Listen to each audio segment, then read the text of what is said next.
Now, this annual pilgrimage is known as the Hajj, and while its purpose is religious, the influx of people means big business for the holy city of Mecca. For more on this, I spoke to CCTV's Adel, el-mahoruky, and I asked him about some of the building that's going on right behind him.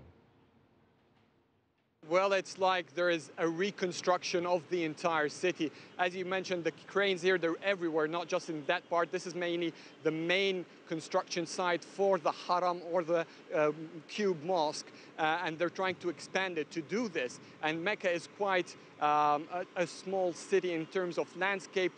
Their mountains are everywhere, so the amount of space and flat land is quite limited. And to do these expansions, they actually have to destroy the hotels that were in the front lines of the Haram, and that's what they're doing in this side of the renovations. They're expanding that, and every hotel in this area knows that when they're constructed, it's only for a specific period of time, and soon, when the Haram expands, it will come their turn to be eliminated and make more room for pilgrims.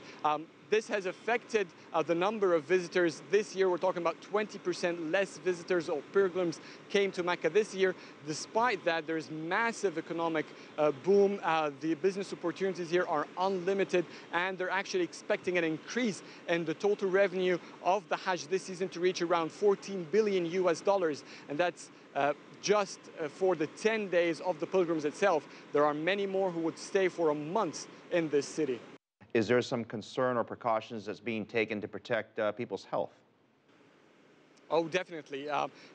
When you come here and you feel the weather, it's very hot, and everyone sweats. And as you know, Ebola can spread with just touching someone who has infection from his sweat. And when you go around inside the Haram, revolving around the cube, people are touching you everywhere, and they're not wearing light clothes. So what happens is that you easily get in contact with other people's sweats or fluids. So it's quite significant how infectious any disease, not just Ebola, can be in this city. And what the government so far has taken of procedures is that it prohibited anyone from Guinea, from Sierra Leone and Liberia to come to Hajj this year. Anyone who has any symptoms from countries close to these area, particularly West Africa, they will have an immediate checkup before they get on board the plane from their own country. They don't want to wait and have someone infected in the airport in Jeddah, which is the main airport through which everyone comes to Mecca, and it's 100 kilometers away from Mecca, so they're taking it quite seriously. Tell me about some of the security precautions that are being taken right now. Well, security is intense. Just on my way here, I've seen at least 3 groups, each have dozens of security forces from the police, from the army, and from the regular Haram, which is the name of the Mecca mosque, also present. They're spreading all around, and that's not just in Mecca or not just in the Haram.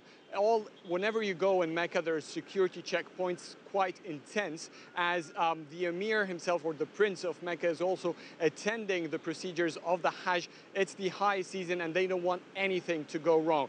Also, if we're talking about on a broader scale, all main highways leading to Mecca have intense security checkpoints. Anyone who comes inside is being searched, and they all check they must have a security permit to enter the Hajj season. Otherwise, no one will enter. And so far, they've arrested about 98,000 illegal pilgrims trying to enter Mecca.